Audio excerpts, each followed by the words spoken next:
नमस्कार, मैं हूं निधि कुलपति। मोदी सरकार ने विपक्ष के बॉयकॉट के बीच कृषि सुधार से जुड़ा तीसरा बिल यानी एसेंशियल कमोडिटीज अमेंडमेंट बिल 2020 यानी आवश्यक वस्तु संशोधन बिल 2020 को भी आज राज्यसभा में पास करवा दिया। इस तरह से कृषि को लेकर मोदी सरकार ने अपना एजेंडा पूरा कर दिया है। इस बीच इन बिलों के खिलाफ विपक्ष का संसद में और किसानों का सड़क पर धरना प्रदर्शन विरोध जारी है। इन बिलों में ऐसा क्या खास है और क्यों सरकार इन्हें कानूनी जामा पहनाने पर अड़ी हुई है? देश में सबसे बड़ी आबादी खेती पर निर्भर है और उनकी हालत किसी से छुपी हुई नहीं है। खेती से जुड़े सुधार पहले भी समय समय पर आते रहे हैं, लेकिन किसानों की ज़रूरतों के आगे वो नाकाफ़ी पड़ते रहे हैं। जिन मंडियों में किसान अपनी फसल बेचने जाते हैं वो भी पूरी तरह से किसानों की हमदर्द नहीं रही है। आज भी बहुत कम किसानों को उनकी उपज न्यूनतम समर्थन मूल्य पर बेचने का मौका मिल पाता है। कारोबारियों के कार्टेल या गुट आज भी किसानों का शोषण करते हैं और कृषि से जुड़ी मार्केट कमेटियां सियासत में डूबी हुई हैं। इस सबके बीच जो 3 बिल संसद के दोनों सदनों में पेश हुए, उनमें सबसे ज्यादा विरोध पहले bill the farmers produce trade and commerce promotion and facilitation ordinance 2020 का हुआ है और इसे हिंदी में कहें तो कृषि उपज व्यापार और वाणिज्य संवर्धन और सरलीकरण विधेयक 2020 कहा गया है।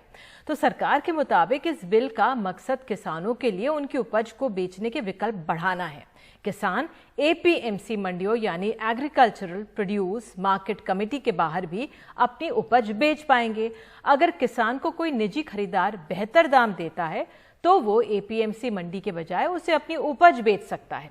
लेकिन इस बिल के विरोधियों का कहना है कि नए प्रावधान से एपीएमसी की मंडियां अपनी भौगोलिक सीमाओं तक सीमित रह जाएंगी और जो बड़े कॉर्पोरेट खरीदारों को खुला हाथ मिल जाएगा और बाद में किसान उनके भरोसे रह जाएंगे। इससे एपीएमसी की मंडियों की प्रासंगिकता समाप्त हो जाएगी। तो विरोध करने वालों का कहना है कि एपीएमसी मंडी व्यवस्था में समय के साथ काफी सुधार हुआ है और एक मंडी से कम 200 से 300 गांव के किसान की जरूरत को पूरा करती है। लेकिन नए बिल से ये मंडियां अपनी भौगोलिक सीमा में बंधी रह जाएंगी। इस बिल में ये भी कहा गया है कि कोई भी व्यापारी जिसके पास पैन कार्ड है वो किसानों की उपज खरीद सकता है। ये व्यापारी एपीएमसी की मंडी या व्यापार के लिए निर्धारित अन्य क्षेत्र में भी ये खरीद कर सकता है। तो विरोध करने वालों का तर्क है कि एपीएमसी मंडी में व्यापार करने के लिए रजिस्ट्रेशन और लाइसेंस की जरूरत होती है। अभी मंडियों की जो व्यवस्था है उसमें आढ़तियों के पास ये लाइसेंस होता है। लाइसेंस दिए जाने की प्रक्रिया के दौरान उनकी वित्तीय विश्वसनीयता की जांच हो जाती है। लेकिन नए बिल के तहत जो नए कारोबारी आएंगे उनकी विश्वसनीयता की जानकारी किसानों को कैसे होगी? वैसे ये भी सच है कि अभी तक एपीएमसी कानून को जिस मकसद से लाया गया था वो उस पर पूरी तरह से खरा नहीं उतरा है। आज भी छोटे मझोले किसानों का इन मंडियों से शोषण होता है। सच्चाई ये भी है कि किसानों की उपज का सिर्फ 36% ही इन नियमित बाजारों में बिक पाता है। एपीएमसी कानून के तहत इन मंडियों के बाहर व्यापारियों और खरीदारों के काम करने पर पाबंदियां थी। लेकिन ये भी सही है कि एपीएमसी मंडियां काफी हद तक किसानों का सामूहिक तौर पर अपनी फसलों की कीमत को लेकर मोल भाव का मौका देती हैं। इसके अलावा फसल की कीमत, गुणवत्ता, वजन पर भी किसान मिलकर यहां अपनी आवाज उठा सकते हैं। सरकार मंडियों की स्थिति के आधार पर ही ये तय कर पाती है कि उसे बाजार में कितना दखल देना है, अपनी खाद्य योजनाओं के लिए कितना अधिग्रहण करना है। यही नहीं, एपीएमसी मंडियों के बाहर नए बाजार पर कोई पाबंदियां नहीं होंगी, कोई निगरानी नहीं होगी। सरकार के पास से जानकारी नहीं होगी कि वहां कौन लोग सक्रिय हैं और वो किसके साथ व्यापार कर रहे हैं, किस कीमत पर और किस मात्रा में खरीद कर रहे हैं। तो ये तमाम पहलू समझेंगे हम। इससे सरकार को बाजार में दखल के लिए जरूरी जानकारी नहीं मिलेगी। अभी तो होता यह है कि अगर दाम बहुत गिर रहे हैं तो सरकार दखल देती है क्योंकि उसे मंडी आधारित सिस्टम से समय पर जानकारी मिल जाती है। इस बिल के साथ दिक्कत यह है कि इस पर 2 अलग अलग तरह के बाजार एक साथ काम करने लगेंगे, एक एपीएमसी के अंदर और एक बाहर। दोनों के ही अपने नियम कायदे होंगे। किसान और ज्यादा भ्रम की स्थिति में रहेंगे और धीरे धीरे एपीएमसी सिस्टम एक तरह से समाप्त होने लगेगा। नए बिल से किसानों को वो सब मिलता नहीं दिख रहा जो वो चाहते हैं, जैसे कि अच्छे दामों या न्यूनतम समर्थन मूल्य की गारंटी। कारोबारियों, लेन देन और कीमत की निगरानी, सभी के लिए बराबरी का मैदान। तो कृषि सुधार से जुड़ा दूसरा बिल जो रविवार को पास हुआ वो है farmers empowerment and protection agreement of price assurance and farm services bill 2020, जिसे हिंदी में कृषक सशक्तिकरण व संरक्षण, कीमत आश्वासन और कृषि सेवा करार विधेयक 2020 कहा गया। एक तरह से कॉन्ट्रैक्ट फार्मिंग बिल है। इसमें किसानों और उनके साथ फसल खरीदने का ठेका करने वालों के बीच समझौते की राह खुल जाएगी। इससे ठेके पर खेती का रास्ता खुलेगा, किसान बड़े कारोबारियों के भरोसे रह जाएंगे। कृषि सुधार से जुड़ा जो तीसरा बिल है वो एसेंशियल कमोडिटीज अमेंडमेंट बिल 2020 यानी आवश्यक वस्तु संशोधन बिल 2020। इस बिल के तहत कृषि उपज को जमा करने की कोई सीमा नहीं होगी सिवाय कुछ आपात स्थितियों के, जैसे भुखमरी या युद्ध वगैरह। फसलों को स्टोर करने से जुड़े बुनियादी ढांचे को मजबूत करने के लिए निजी निवेश को आकर्षित करने के नाम पर यह बिल लाया गया है। इसके तहत अनाज, तिलहन, दलहन, प्याज, आलू वगैरह को आवश्यक वस्तुओं की सूची से बाहर किया जाएगा। इसके विरोधियों का कहना है कि ये एक तरह से होर्डिंग यानी जमाखोरी को कानूनी जामा पहनाने की कोशिश है। इसके बाद सरकार को ये पता ही नहीं चल पाएगा कि किसके पास कहां और कितना स्टॉक है। सरकार का दावा है कि इन कृषि बिलों के कानून बनने के बाद कृषि क्षेत्र में तेजी आएगी, कृषि से जुड़े बुनियादी ढांचे और कृषि उपज की सप्लाई चेन मजबूत करने में निजी क्षेत्र का निवेश बढ़ेगा। इससे देश और विदेशी बाजारों में किसानों की उपज की पैठ बढ़ेगी। इससे उन छोटे किसानों को फायदा होगा जो अभी अपनी उपज को बेचते वक्त मोलभाव नहीं कर पाते और इस कारण उन्हें अपनी उपज का बेहतर मूल्य नहीं मिल पाता। जो किसान पैदावार बढ़ाने के लिए तकनीकी में निवेश नहीं कर पाते वो इन कृषि बिलों से कानून बनने के बाद ऐसा कर पाएंगे, लेकिन विपक्ष इससे सहमत नहीं है। कृषि बिलों के विरोध में राज्यसभा में हंगामा करने के आरोप में सस्पेंड हुए 8 सांसदों के निलंबन को रद्द की मांग करते हुए विपक्ष ने ये मांग रखी है कि सरकार एक नया बिल लाए जिसमें यह सुनिश्चित किया जाए कि कोई भी प्राइवेट कंपनी न्यूनतम समर्थन मूल्य से नीचे किसानों की उपज नहीं खरीद सकती। दूसरी मांग यह है कि स्वामीनाथन फॉर्मूला के तहत न्यूनतम समर्थन मूल्य तय किया जाए और तीसरी मांग यह है कि सरकारी एजेंसियां भी न्यूनतम समर्थन मूल्य के नियम का पालन करें। तो इन मांगों के पूरा ना होने तक विपक्ष ने राज्यसभा के बॉयकॉट की बात कही है। पहले आइए सुन लेते गुलाम नबी आजाद ने क्या कहा कांग्रेस की तरफ से। कि गवर्नमेंट को एक दूसरा बिल लाना चाहिए जिसमें प्राइवेट प्लेयर्स पर ये अंकुश लगना चाहिए कि वो एमएसपी से नीचे नहीं खरीदे। That is number 1। दूसरा, एमएसपी जो भी अनाउंस होना चाहिए C2 स्वामीनाथन फार्मूला पे होना चाहिए। राइट। नंबर 3, गवर्नमेंट बाद में करो भाई, स्टेट गवर्नमेंट्स और फूड कॉर्पोरेशन ऑफ इंडिया को जो खरीदी करेगी किसी भी एजेंसी के द्वारा वो एमएसपी से नीचे नहीं होनी चाहिए।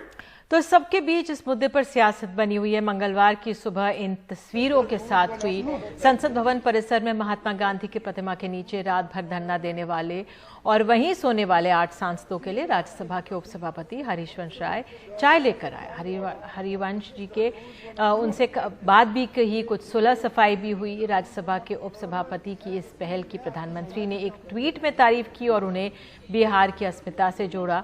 हरिवंश जी ने एक चिट्ठी भी आपको बता दें सुबह लिखी थी। उन्होंने अपनी बेहद पीड़ा का जिक्र किया था। तो प्रधानमंत्री ने कहा कि बिहार की धरती ने सदियों पहले पूरे विश्व को लोकतंत्र की शिक्षा दी थी और आज इसी बिहार की धरती से प्रजातंत्र के प्रतिनिधि बने श्री हरिवंश जी ने जो किया वो प्रत्येक लोकतंत्र प्रेमी को प्रेरित और आनंदित करने वाला है। और इससे पहले उपराष्ट्रपति और राज्यसभा के सभापति वेंकैया नायडू ने भी हरिवंश के गांधीवादी तरीके की तारीफ की। उधर हरिवंश राष्ट्रपति को चिट्ठी लिखकर कहा कि सदन में जो कुछ हुआ है उससे वो बहुत तकलीफ हुई है और वो एक दिन के उपवास पर रहेंगे। और इस बीच राज्यसभा में विपक्ष के नेता गुलाम नबी आजाद ने आग्रह पर राज्यसभा के 8 सांसदों ने अपना धरना खत्म कर दिया, लेकिन उनका निलंबन खत्म करने की विपक्ष की मांग एक तरह से बनी हुई है।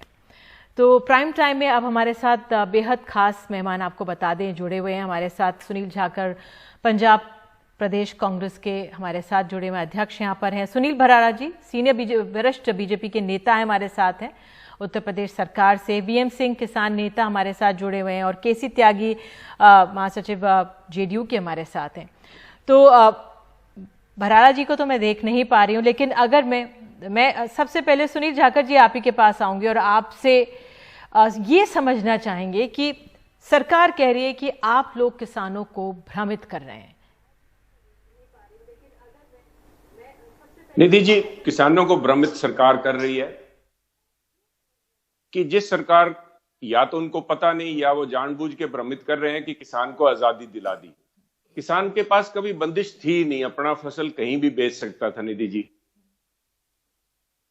परंतु जो उन्होंने आजादी दी, इस आजादी की बात करें, वो आजादी बड़े कॉरपोरेट हाउसेस को, बड़े धन्ना सेठों को आजादी दी है किसान को लूटने के लिए।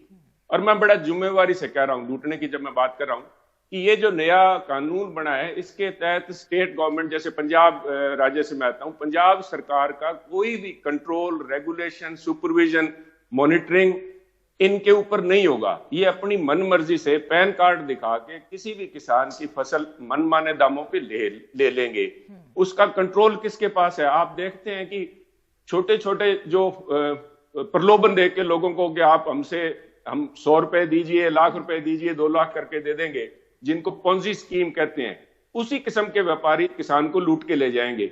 एक बड़ी मैं बात निधि जी आपके पास, एक सेकंड मेरे को एक फिनिश कर लेने दीजिए, बड़ी जरूरी बात है, उस पर बाकी साथी बता पाए। 1939 में चौधरी छोटू राम ने ये व्यवस्था खत्म की थी जो आज मोदी जी लागू कर रहे हैं। उस समय व्यापारी जाके खेतों में से किसान से फसल सीधी खरीद सकता था। पहली दफा चौधरी छोटू राम जी ने ये एग्रीकल्चर प्रोड्यूस मार्केटिंग एक्ट लेके आए, जिसके तहत किसान की फसल का ऑक्शन हो। एक एक कदम करके आगे बढ़ेंगे, एक एक करके आगे बढ़ेंगे। आप अपनी बात मैं धीरे धीरे समझूंगी और आपसे हमारे दर्शक भी समझेंगे। केसी त्यागी जी हमारे साथ मौजूद हैं।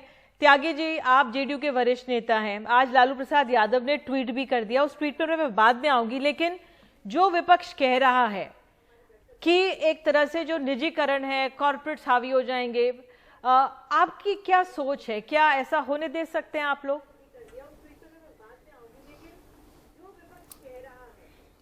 निधि जी, मैं इसको कांग्रेस और बीजेपी की डिबेट के हिस्से के रूप में नहीं देखता। बेसिकली मैं एग्रीकल्चरिस्ट हूं और मैं अपने पिताजी के साथ बैलगाड़ी में बैठ करके मुरादनगर की मंडी में खरीद कराने के लिए जा चुका हूं। गुड़ भी और गेहूं भी, और दोनों मेरे विद्वान मित्र बैठे हैं। हमारे किसान नेता रहे जाखड़ जी, उनके सुपुत्र हैं। वीएम सिंह जी से ज़्यादा लड़ाई किसानों की किसी ने नहीं लड़ी, वो हमारे बीच में है। मंडी का मैकेनिज्म क्या है दोनों मेरे मित्र जानते हैं। मेरे पिताजी को बैठा दिया जाता है एक कोने में, उसके बाद 5-6 आड़तियों का एक गिरोह होता है और वो दाम का मैकेनिज्म तय करते हैं। आज इसका गेहूं कितने रुपए क्विंटल बिकना है, एक कहता है 150, दूसरा कहता है 152, एक तीसरा कहता है 155। ठीक है भाई, तैयार सब ओके। मेरे पिताजी को पता नहीं है। 150 रुपए क्विंटल मेरे पिताजी की साल भर की मेहनत मंडी के 5 लोग, आड़ती लोग तय कर देते हैं। मेरे को खराब टिप्पणी उनके बारे में नहीं करना चाहता। उसके बाद एक कहेंगे अरे भाई इसमें तो गेहूं में बड़ी नमी है, 5 रुपए और काट दो। तीसरा कहेगा ये तो कंकर भी है इसमें। चौथा कहेगा ये तो ब्रोकिन है। ये सिस्टम पिछले कई सौ सालों से भारतवर्ष के अंदर चला आ रहा है और जितना निर्मम शोषण किसानों का मंडियों के जरिए हुआ है इतना कहीं नहीं हुआ। लेकिन त्यागी जी इस पॉइंट पे आगे बढ़ते हैं, आपकी इसी पॉइंट पे आगे बढ़ते हैं। बस बस बस बस लास्ट बस मेरा लास्ट मैडम, आधी सेकंड। मंडियों के अंदर भी और मंडियों के बाहर भी किसान को एमएसपी नहीं मिलती है, ये मैं कहना चाहता हूं। ठीक है सर, सिर्फ 6% लोग किसान हमारे हैं देश भर में जो एमएसपी जिनको उनको मिल पाता है। मिस्टर सिंह, मैं आपसे जानना चाहूंगी कि क्या जो ये ज्यादा विरोध प्रदर्शन अपने हरियाणा और पंजाब में देख रहे हैं ये आढ़तियों द्वारा है? उनकी जो पैड थी और जिस तरह से त्यागी जी ने कहा कि जो उनका दबदबा होता था, एक कार्टलाइजेशन होती थी, वो बिखर जाएगा समय में, एकदम नहीं होगा लेकिन धीरे धीरे कर इसलिए ये विरोध प्रदर्शन देखने को मिल रहा है। पहली चीज ये है, पंजाब और हरियाणा में आपको ज्यादा इसलिए दिखता है कि उनकी दिल्ली के विजिबिलिटी अंदर है, जो उस क्वार्टर्स में है। आप देखें तमिलनाडु में भी हो रहा है, आप देखें कल कर्नाटका के 20,000 लोगों की। मिस्टर सिंह आपको रोकेंगे, आपका ऑडियो हम ठीक करेंगे, आएंगे। सुनील जाखड़ जी, मैं आपसे ही समझना चाहूंगी, ये तब तक आप जवाब दे दीजिए, क्या जो ये पंजाब और हरियाणा में जो ये विरोध प्रदर्शन इतना दिख रहा है, ये ज्यादातर आड़ती हैं, ये वो किसान है या छोटे किसान? जी नहीं, ये किसान, मैं पहले त्यागी जी ने बड़ी सही बात कही, बिल्कुल उनकी बात ठीक है कि 5 व्यापारी मिलके या 10 व्यापारी मिलके किसान की कीमत तय करते हैं। तो त्यागी जी, इन बिलों में तो उसका कोई हल नहीं है। अगर कारगिल या बड़ी रिलायंस कंपनी अकेली जाके खरीदेगी तो वो ये सारी बातें उस पर करेगी और उस पर कोई नियंत्रण भी नहीं होगा। They will be a law on to themselves without any checks. State government उसके ऊपर कोई कंट्रोल नहीं कर पाएगी। वो किसान को क्या देती है, क्या लेती है, किस भाव में लेती है, कौन सी क्वालिटी कंट्रोल करती है, उसका तो जहां तक मूल्य की बात है, जो त्यागी जी ने कही है मूल्य की बात, तो फिर जिस तरह राहुल जी कह रहे हैं एमएसपी पे फिक्स कर दीजिए, भी एमएसपी से कम बिकेगी नहीं। परंतु जो बात आप पूछ रहे हैं निधि जी, पंजाब क्यों इस बात के लिए इतना विरोध हो रहा है, पंजाब और हरियाणा वो है जिसके लिए सूबे हैं जिनके लिए एमएसपी बनाई गई थी हरित क्रांति लाने के लिए। उस समय कहीं भी अनाज इस किस्म का पैदा नहीं हो रहा था। पंजाब के किसान को ये वायदा किया गया कि आप जितनी भी फसल उगाएंगे धान की और कणक की, वो सारा एक एक दाना। तो चलिए, मुझे कहा जा रहा है कि हमारे साथ सुनील भरारा जी जुड़े हुए हैं। सुनील भरारा जी, आप क्या चिंतित हैं जो ये किसानों का प्रदर्शन देखने को मिल रहा है, या आप ये सिर्फ कहेंगे कि भाई ये तो सिर्फ पंजाब हरियाणा में हो रहा है?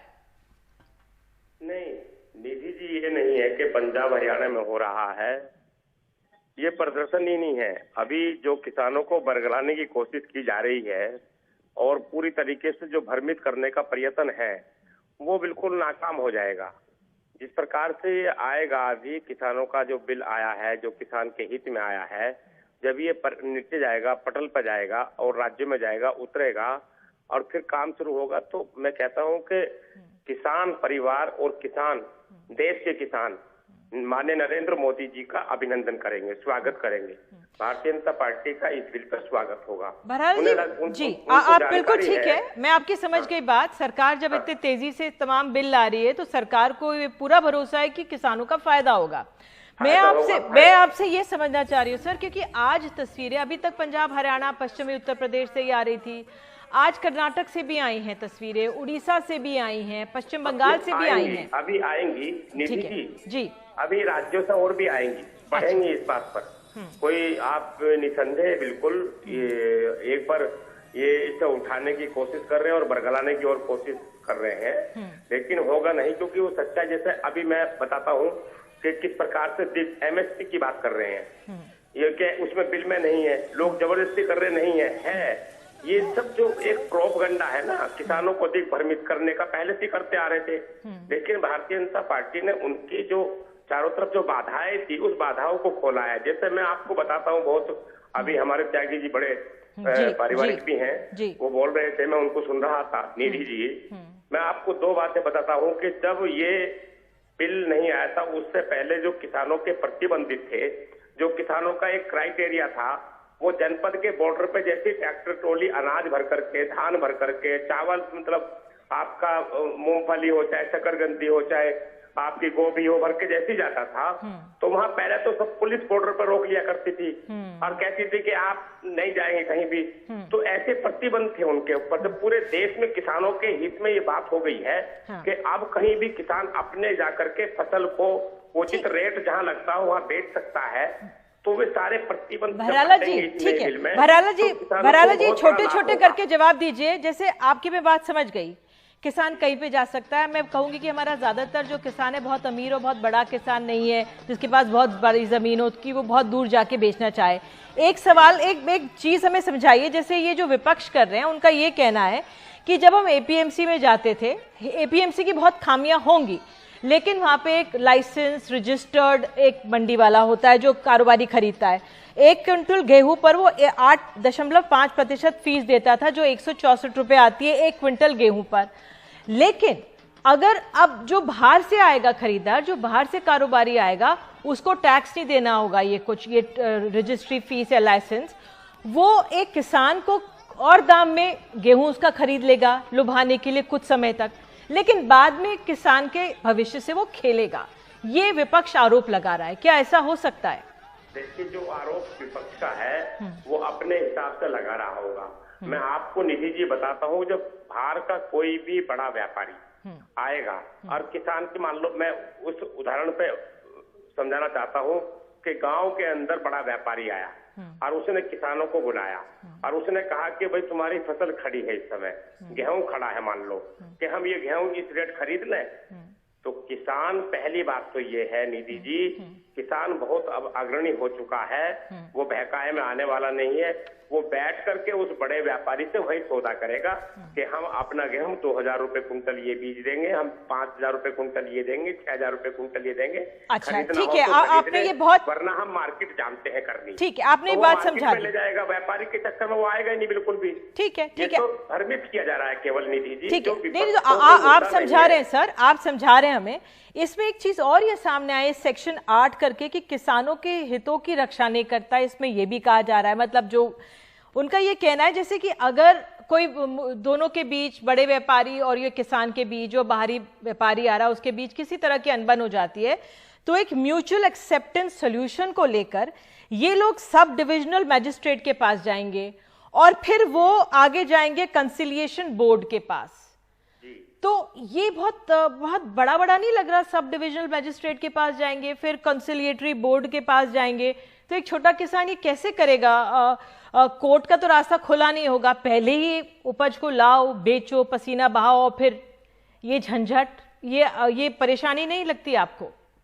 निधि जी, ये परेशानी की बात तो पहले ये है कि आप बताइए कि जब किसान अपने फसल को लेकर के जाएगा, जहाँ मजिस्ट्रेट और जोनल मजिस्ट्रेट और इनकी सबकी बात आ रही है, वो वहां तक तो बहुत कम जाएगा। और वो जब जाएगा, वो उसके एडवोकेट, और वो स्वयं में भी किसान इतना बड़ा एडवोकेट है, वो खुद खड़ा होकर के बहस कर लेता है एक एक बात पर। तो वहां तक ऐसी नौबत आने की आवश्यकता नहीं है किसी प्रकार की। किसान को केवल प्लेटफार्म चाहिए था, वो किसान को प्लेटफार्म देने का काम भारत की सरकार आदरणीय नरेंद्र मोदी जी ने इस नए अमेंडमेंट में दे दिया है पूरी तरीके से।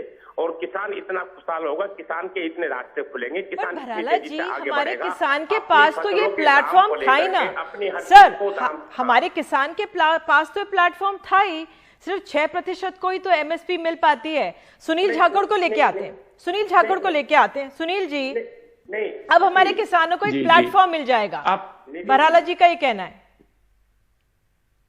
प्लेटफॉर्म तो है, जैसे आप निधि जी बता रहे हैं, प्लेटफॉर्म में 10 व्यापारी होते हैं, एक व्यापारी जाके, धन्ना सेठ जाके रिलायंस अंबानी से कौन भावताव कर पाएगा? और अगर जैसे आपने रिकॉन्सिलिएशन बोर्ड की बात की, मैं आपको प्रैक्टिकल बात बता रहा हूं। हमारे यहाँ पे बैंक के साथ झगड़ा हुआ, किसान का कुछ कर्जा लिया हुआ था एचडीएफसी बैंक के साथ में, और एचडीएफसी बैंक ने पंजाब में केस करने की बजाय बॉम्बे में केस करते हैं रिकवरी के लिए। सब कौन सा पंजाब का किसान बॉम्बे जाके भुगतेगा? अंबानी अहमदाबाद में करेंगे, अडानी अहमदाबाद में केस करेंगे, किसान वहां जाएगा। और जो बराला साहब ने बात की कि किसान 2000 रुपए में बेच देगा, सरकारी खरीद बंद हुए 15 दिन हो चुके हैं पंजाब, जब से हमारी कणक की खरीद बंद हुई है सरकारी एफसीआई की। उसके बाद 1925 की बजाय आज कणक, आज मैं गांव में बैठा हूं, अपने गांव पंचकोसी पंजाब में 1600 रुपए में कणक मंडी के अंदर बिक रही है, क्योंकि सरकारी खरीद नहीं हो रही। मसला खरीद का है, सरकारी खरीद का। किसान अपनी फसल की कीमत मांगता है, भीख नहीं मांग रहे हम। हमसे अगर एमएसपी अंबानी साहब देना चाहते हैं, अंबानी जी दे दे, अडानी जी देना चाहते हैं, ये बात आपकी सही है कि हम किसानों के लिए तो एमएसपी बात करते हैं, और जब हम और चीजें कि हम एमआरपी देखते हैं, मैक्सिमम रिटेल प्राइस, और जब हम किसानों की बात करते हैं तो मिनिमम सपोर्ट प्राइस एमएसपी की ही बात करते हैं। त्यागी जी, आपको चिंता नहीं होती इस बात की? क्योंकि देखिए, अब लालू प्रसाद, बिहार के चुनाव हैं और मैं सब समझती हूँ कि ये राजनीति है, उनका भी ट्वीट राजनीतिक ट्वीट है, आप भी जवाब दीजिए। लालू प्रसाद यादव ने ट्वीट करा कि किसान और गरीबी विरोधी आपकी जो सरकार है बिहार में, 2006 में एपीएमसी बंद कर दिया। उसका दुष्परिणाम ये हुआ कि तब से बिहार सरकार का कुल खाद्यान्न लक्ष्य 1% भी कभी एमएसपी पर नहीं खरीदा गया। इससे गरीबी बढ़ी और लोगों का पलायन हुआ। तो लालू जी की इस बात पे कुछ आपको दम लगता है या नहीं? त्यागी जी, नहीं, वहाँ पे 2006 में मंडियाँ समाप्त की गई, लेकिन जो अल्टरनेटिव अरेंजमेंट्स वहाँ पर हुए उसके बारे में भी लालू जी तो खैर जानते हैं, लेकिन मैं अपने मित्रों को बताना चाहता हूँ जो चैनल पे हैं। और दूसरा ये है कि जो सरकारी वो है जाखड़ जी, उसमें मंडी भी है और बाहर भी है। आप जो बार बार अडानी जी को और उनको ला रहे हैं इसमें, वो ऐसा नहीं है। अब से पहले तो अडानी और अंबानी नहीं थे, तो फिर 94% कौन खरीद रहा था? वो कौन सा ट्रेडर था? वो कारगिल था, कौन सा था? और कारगिल कोई आज पैदा नहीं हुआ। अब मैं भी थोड़ा बहुत जानता हूं, आप मेरे से ज्यादा जानते हैं कि कारगिल कोई कब से कारगिल खरीद रहे हैं। खैर, वहां पर जो मंडी सिस्टम खत्म हुआ है निधि जी, 10 व्यापारी बैठ जाएंगे जहां पर बिहार का किसान गेहूं, चावल या गुड़ लेकर के आएगा, उनमें कंपटीशन होगा। मैं फिर कहना चाहता हूं, उसके बावजूद भी किसान को एमएसपी नहीं मिलती है। मैं फिर भी वही बात कह रहा हूं, लेकिन वहां पे एक अल्टरनेटिव अरेंजमेंट की ये व्यवस्था हुई है। एक दूसरा, आज बिहार के अंदर एक किसान को विश्व में सबसे ज्यादा पर क्विंटल चावल पैदा करने का रिकॉर्ड कायम किया है। बिहार के अंदर जो नेशनल जीडीपी है उससे ज्यादा वहां बिहार के किसानों की है, जो प्रोडक्शन वहां पर हुआ है चावल में। अब तो पंजाब हरियाणा के बाद मेरे मित्र जाखड़ जी एग्री करेंगे, मध्य प्रदेश में, छत्तीसगढ़ में इतना गेहूं और चावल पैदा हो रहा, अब वो भी कटोरे हो गए। इनके यहां से कोई कम ज्यादा नहीं पैदा हो रहा है, बिहार के अंदर खूब चावल पैदा हो रहा है। एक तो मैं इस भ्रम को खत्म करना चाहता हूं कि मंडी में भी बेचो, मंडी में बाहर के बेचो। अडानी और अंबानी नहीं, सुखाराम लुल्लाराम को बेच दो, जो लोकल ट्रेडर्स है, उसको भी कोई दिक्कत नहीं है। नंबर 2, जो C2 फार्मूला है, वो तो जाखड़ जी आपकी सरकार भी कर सकती थी। 10 साल तो बहुत मजे में, आप भी नए आर्थिक सुधारों के तो संपादक भी आप हैं, प्रोपेगेंडिस्ट भी आप हैं। तो ये जो बाजार के हाथ में हवाले हुआ है पूरा व्यापार, देश का भी, विदेश का भी, और गेहूं का भी और चावल का भी, तो ये तो बाजार की जो ताकतें हैं उनको इतना मजबूत किसने बनाया? जिन आर्थिक सुधारों पर आपकी भी, मैं कोई बिटर नहीं होना चाहता, कुछ समृद्धियों के टापू जो आपने इकट्ठे किए, आपसे मतलब अब से लेकर के 2020 से लेकर के 1991 तक कुछ समृद्धि के टापू पैदा हुए जो आर्थिक। मैं तो एक सोशलिस्ट कार्यकर्ता हूं, मैं इस तरह की चीजों के पक्ष में नहीं हूं, जो हमारी पुरानी ट्रेनिंग रही है। चलिए मिस्टर सिंह को भी मौका दे देते हैं। एमएसपी मिलनी चाहिए, इसका कानून बननी चाहिए। ठीक है, मिस्टर सिंह, आपके उम्मीद करते हैं आपकी आवाज अब आ गई होगी। जो ये प्रोटेस्ट या विरोध प्रदर्शन हो रहा है, इसको बहुत लिमिटेड माना जा रहा है, इसको राजनीति से प्रेरित बताया जा रहा है। देखिए, ऐसा है, इसमें 2 चीजें हैं। राजनीति से प्रेरित कैसे हो गया? जब ऑल इंडिया किसान संघर्ष कोऑर्डिनेशन कमेटी, जिसके हम संयोजक हैं और 250 किसान संगठन है, 9 अगस्त को हमने क्रांति दिवस के ऊपर ये चालू किया था, और 9 अगस्त को और 14 सितंबर को कम से कम 4 से लेके 5,000 धरने पूरे देश में हुए थे। ये चीज किसान खुद बाहर निकल रहा है। ये गलतफहमी है कि हमें कौन बरगला रहा है, कौन नहीं बरगला रहा है। त्यागी जी जानते हैं, जाखड़ जी जानते हैं, जब दोनों सरकारें किसानों के पक्ष में नहीं आती तो हाईकोर्ट, सुप्रीम कोर्ट हम जीत के और किसानों को हजारों करोड़ दिलाने का काम करते हैं। अभी हमारे जो साथी हैं बीजेपी के, उन्होंने कहा कि आरटीआई जो है, अब किसान इतना मजबूत हो गया है, मैं बोल लूं, उसमें उन्होंने कहा कि किसान अब किसी के बरगलाने में नहीं आता तो आरटीआई से वो बेवकूफ नहीं बनेगा। कांग्रेस कैसे बेवकूफ बना देगी हमें, कोई और कैसे बेवकूफ बना देगा हमें। केवल मैं आपसे 2-3 चीज कहना चाहता हूँ, शॉर्ट पॉइंट्स, फिर मिले नहीं मिले चांस। पहली चीज तो यह है कि जैसे आपने कहा है कि आपका जो फाइल रिपोर्ट बहुत अच्छी थी, उसमें बड़ा क्लियरली कहा गया है कि इसेंशियल कमोडिटीज एक्ट से जो चीजें निकल गई हैं, वो चीजें अब आड़तियों का जो शोषण होता था वो क्या समाप्त हो जाएगा इससे? बिल्कुल नहीं, ऑन द कंट्री जी, आज जिस व्यक्ति इन्होंने खत्म नहीं करी, इन्होंने रास्ता ढूंढा है उसको नेचुरल डेथ मारने का। जब बाहर जो लोग ट्रेडर जो हैं एपीएमसी मंडी में खरीद रहे थे, वही ट्रेडर बाहर से खरीदेंगे और उनके साथ जैसे कुछ लोग बताते हैं कि ठीक है। भराला जी, मैं अंत में बस आपसे पूछना चाहूंगी कि देखिए, जो हमारे पास मेरे सहयोगी ने एक डेटा दिया हमें कि देश में अगर 1,884 लाख टन सरकार ने जो धान था 511 लाख टन खरीदा, 1076 लाख टन गेहूं तो अगर उपजाया हमारे किसानों ने तो 390 टन खरीदा, 231 लाख टन दाल थी तो 28 लाख टन खरीदी। तो हमारे किसानों का पूरा तो ये खरीदा जाता ही नहीं है ना। तो विपक्ष की मांग है कि एमएसपी भी मिले और उनका पूरा खरीद लिया जाए, तो ये कैसे हो पाएगा? जी निधि जी, एमएसपी के साथ साथ जब आपने अभी रेट का सरकार का आंकड़ा यहाँ पर धरा है, रखा है जी, तो आप इससे आकलन करिए कि किसान अपने आप में जागरूक है। किसान सरकार का जब रेट कम था, मान लो एमएसपी अगर सरकार का मूल्य है धान का या चावल उसका, गेहूं का या फिर बाजरे का या फिर दाल का, आटे, कोई भी फसल किसान की है, अगर उसका मूल्य सरकार कम दे रही है तो वो जाकर के मार्केट में व्यापारी को बेच देता है फालतू रेट में। तो इसका मतलब ये ना समझे कि उसने खरीदा नहीं है, उसके पास आया नहीं है, क्योंकि वो पूरा रेट नहीं दे पा रही थी सरकार से ज्यादा रेट व्यापारी दे रहे थे। गांव में मार्केट जब चलता है, जो चाहते हैं, मैं किसान परिवार से आता हूँ, किसान का बेटा हूँ, मैंने खूब अपने गन्ने से लेकर के और अपने गेहूं और अपनी शकरकंदी, आलू खूब मंडी में जाकर के बेचने का काम किया है। ऐसा नहीं था कि छोटा जाया करता था खूब बैठ करके, तो वहाँ रेट का एक एक चीज पे पूछा करते थे। तो किसान उस समय की बात से आज बहुत जागरूक है। अब इससे ही प्रदर्शन हो जाता है, जब किसान को नहीं मिल रहा है, फसल नहीं मिल रही है किसान की सरकार को, क्योंकि वो रेट कम दे रही है, रेट मार्केट में ज्यादा मिल रहा है। तो इसीलिए और उसका विस्तार कर दिया गया है सरकार ने और उसका रूप बढ़ा दिया गया है। आप देखना किसान कितना तेजी से आगे बढ़ेगा, कितना उत्साहित होगा, और किसान के बेटे, किसान के बच्चे इस बिल से बहुत खुश होंगे। वो अभी उनके सामने आने दीजिए। ठीक है बराला जी, आपका भी यह आश्वासन है जी, प्रधानमंत्री का भी आश्वासन है कि इससे हमारे किसान की उन्नति होगी, प्रगति होगी, लेकिन तमाम शंकाएं, सवाल बने हुए हैं, वो कैसे दूर होंगे ये समय ही बताएगा। तो फिलहाल एक छोटा सा हम लोग ब्रेक लेते हैं।